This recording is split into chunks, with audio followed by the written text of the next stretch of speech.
Welcome to Chat With Me on the Side. Today we have an incredible man with us who has an incredible story, and I'm so blessed and grateful that you're here to share it with us today. Please meet my friend, Shawnie. Hello, how you doing today? I'm doing great because I'm super excited that you're here. Oh, I'm so excited. Like, so, this is pretty powerful. You are powerful, Shawnie. I'm on your show. You're on my show. Shawnie was actually on an episode of Bake With Me as well. And if you haven't checked out Bake With Me, you want to hop right on over to YouTube. It's Bake With Me gluten-free. And you're going to want to watch because Shawnie's an incredible man and the show is fantastic.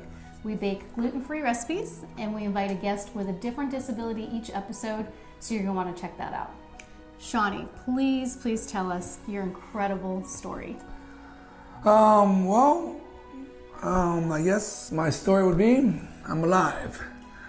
Thank God. That's a great story. For me, I was involved in a car accident back in 1989 where I was in a coma for 28 days, hospital 3.5 months.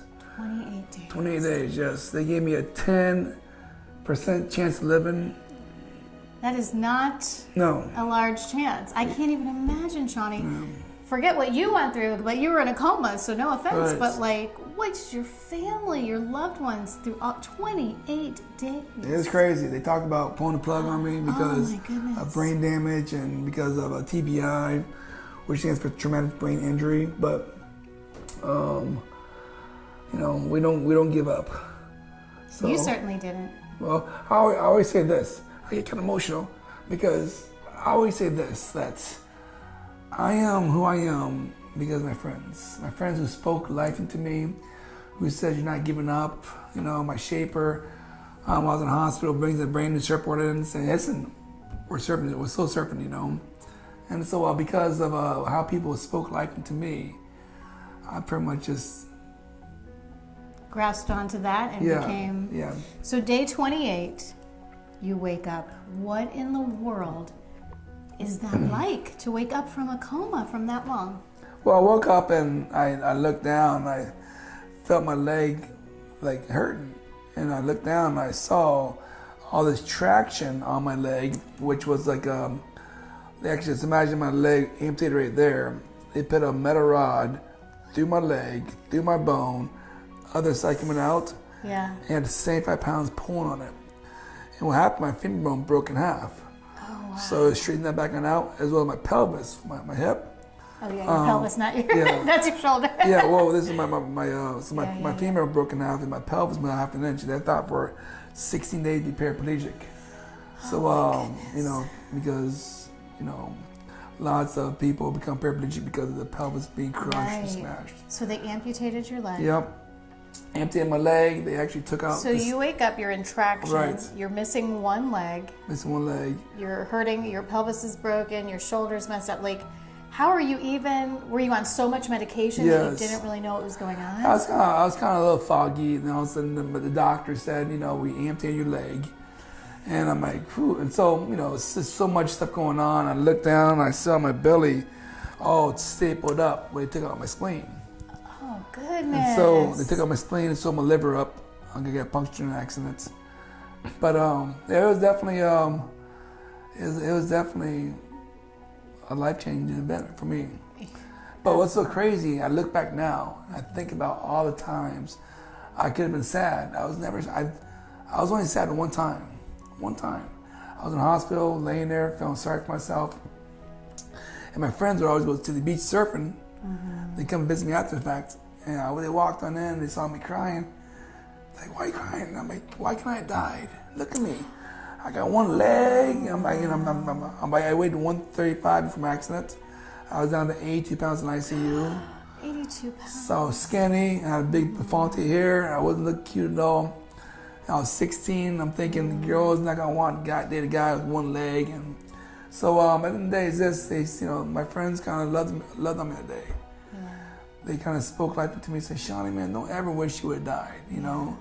But I think you deserve that emotion, at least for just a little chunk of time. Sure. You went through so much. You were young. You were probably still heavily medicated.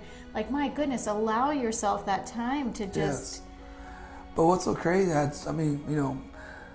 when I first had a room, I had 2 of the patients in the same room. Had so many visitors come visit me that they gave me my own private room, you know. Okay. The community came together, raised over $34,000 for me in 3.5 months. Shawnie, They had that's car awesome. washes, basketball tournaments, surf contests. So it's pretty amazing. But I had so many visitors come visit me.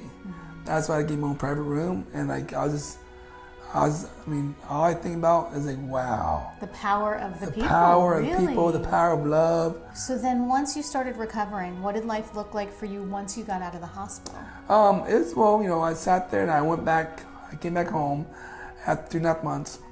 And then some of my teachers from Lyman High School actually homeschooled me. So they actually come to my house in the morning before school. So it's pretty amazing. Like, so Miss Brett Hope was probably the biggest lady. She was my English teacher. So she'd come to my house, help me prepare for my test, my study. Yeah. So I could pass that year. I passed that year. Yeah. That's amazing. You stayed on track? Stayed on track, and I'm not sure if I stayed on track, or they kind of let me through. But were you really on track before the accident? Exactly. They gave me a freebie, you know. So, but then, it's just situation was like I was so loved, you know, and plus, So amazing. with my stepfather, we call him Paul. Like Paul was like I'd fall asleep, He'd wake you up. he's right there. I'd wake on up, he's right there.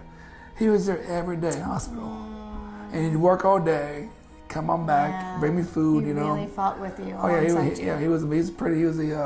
He was. You have not let you losing your leg stop you at all. You are very active, right? You still surf. I still surf. And I love your sense of humor. Your logo absolutely kills me. Oh yes. So for his security system business, his logo is one leg up on the bad guy. one leg up on the bad guy. That is such a great play. It's a picture of me holding my leg love up, it. I So love yeah, it. it's pretty neat. My friend Rodney Lackey, who owns Heron Pest Control, just sold it after 15 years for a lot of money, done very well. And he's like, Shawnie, I want to be your coach for a part-time. He's like, I have a black Infinity, all black on out.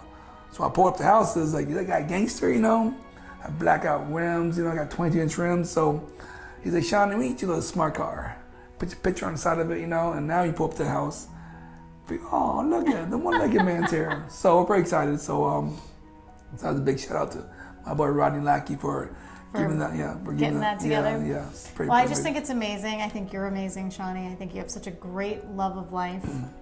I didn't know you before the accident, so I don't know if that came after, and just being so appreciative, but you show that in everyone that you meet and everything that you do. So thank you so much for being here today. You're very welcome. I'm beyond honored and blessed, and second time. Let's hope for third time. Go check out his show on Bake With Me. Thank you guys so much for being here. As always, take care of yourselves and don't forget to take care of each other.